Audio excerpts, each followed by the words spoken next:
Hello and welcome to my channel. If you're new here, hi, hey, hello, my name is Meg and we do crafty things here. So if you like crafty things, please do consider subscribing. And if you are a returning subscriber, thank you so much for tuning into another video. So, alphas. You guys have been asking me about them on Bracelet Book, on Instagram, in the comments, everywhere. You guys have been asking me for tips. So here we go. Number one, my very first tip is if you struggle with straight lines. So this is really good for beginners or just people who don't quite have straight lines yet.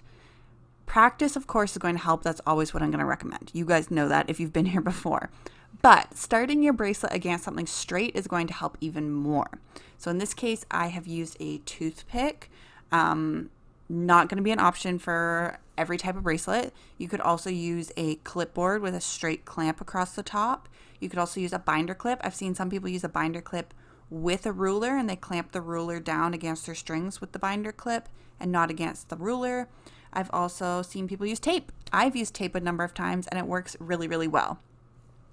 But you just want to make sure whatever method you choose, that you choose something flat and it's also stable. So for this toothpick, I'm going to put all my strings on and then I'm going to make sure there's lots of tape around it so that it doesn't move. Because if your bracelet is stable, it's more likely your knights are going to be stable. Your knots are going to be stable. And if your knots are all consistent, you're more likely to have straight lines as well. Then we move into my second tip, which is if a large portion of your pattern is one color, use it as your base strings to prevent loops on the back. So as you can see here, I've used white as my base strings and then I knot around the purple. I do have a whole video on this technique, but it is really handy. I use it in my shark video. I also use it in a straight up how to tie two-tone alphas. But where it becomes handy is especially in multiple colors. Like this zombie here, if I turn it on its side, it's actually squishy. It's puffy in the middle. Poofy in the middle. Because all that string that's carried underneath has become like padding, like stuffing almost. So if you remove some of those loops, then it just makes your backside a little bit cleaner, but it also prevents that a bit. My third tip is always lock in your color changes. So what I mean is push your current knotting string out, and then when you pull your new one in, make sure it's underneath your old knotting string so you create like a string sandwich. So it should be like your bracelet, your old string, and your new string underneath, and that's going to help prevent holes in your bracelet. And I've seen a lot of people find some patterns where they knot with the knotting graph and they don't lock their colors, and some patterns are kind of weird and you'll end up with holes in your bracelet and you won't know what to do. So yeah, just make sure you lock those strings in and you should be good to go. My next tip is to use your fingers. Make manual adjustments. Sometimes a knot is just going to sit funny. Just adjust it as much as you need to. I cut out so much adjusting and petting and everything out of my videos. It's actually ridiculous. Like I can trim a video a good length by just cutting out me playing with the knots. But if something looks off, change it as soon as you see it, because knotting the next couple knots isn't going to fix it no matter how much you want it to. And then my next tip is avoid color changing on the edge if it's possible. If it's like you're doing a character and for whatever reason each side of the character goes right to the edge, then try and add a border in. If it's not possible, like this one, you can do a color change on the edge, but sometimes when you cut that string, it's just going to leave like a weird little tuft on the side and it's not ideal. And also if you're doing a normal alpha, you have like ridge lines on the side and it can make it look a little bit odd because you disrupt the ridge lines. And tying into that, no pun intended, the edge strings, if you must have edge changes, instead of cutting them straight to the edge, don't do that. You get that weird little tuft on the side and nobody likes that. Take the string, pull it in towards the center of the back of your bracelet and tie it to the loop of another color change. So you can see I have tied this one in, and what that does is that removes the tuft. It pulls the ridge line in and you can kind of manipulate it a bit, and it looks like any other loop on the back of your bracelet. So it looks clean, it looks good from the front, looks good from the back, and you can't feel that tiny of a knot against your wrist when you're wearing it. So everybody wins. And tip number 7 is use the same string to prevent warping. And by warping, I mean what you're going to start to see on the screen right now. So the purple and the pink string are the same brand, and these 2 green strings are the same brand, but they are a different brand than the purple and the pink strings. They are all 6-strand embroidery floss. However, the green embroidery floss is ever so slightly chunkier.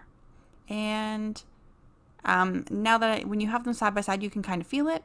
When you do your first line, you're like, oh, that's not too bad. I might be able to manipulate it, fix it. But the more you go, the more out of hand it gets. And the purple and pink are in line, and then the greens start to dip lower. And basically, your lines go from straight to not straight. I've exhibited this for you guys a few times intentionally. There's a wrap up where I have one in there, as well as the watermelon sugar first knotting dangerously episode. You can see that in effect as well. So just be careful. I think this may be, I'm going to try off screen to fix this. I think if I cut one thread out of that green stuff, it should be about the same size, but keep your strings the same. Generally speaking though, high quality string and high quality string will be roughly the same size and you can get away with it. But if you're using like cheap and higher quality, chances are it's not going to work. And speaking of things getting warped and wonky, avoid your wonky ridge pattern by opting for a flat edges technique.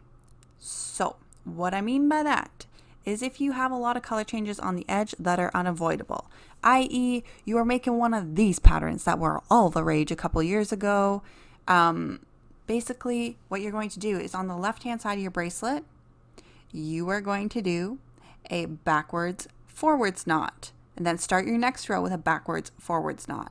And on the right hand side, you're going to do the opposite. You are going to do a forwards backwards knot and then a forwards backwards knot for the start of your next row. That just moves the ridges inward so you can't see them anymore. And when you do that, just make sure you hold those strings really straight. But there's an instance where you don't want to hold your bass strings straight, and that is when you are using the two-tone technique. As you can see here, I'm going to use the white string. I'm going to knot around the purple, which is my normal knotting string, the white string being my bass string. To get the closest, cleanest, straightest knot possible, pull your knotting string, or that purple one, all the way horizontal as parallel to the row before it as you can to keep that straight.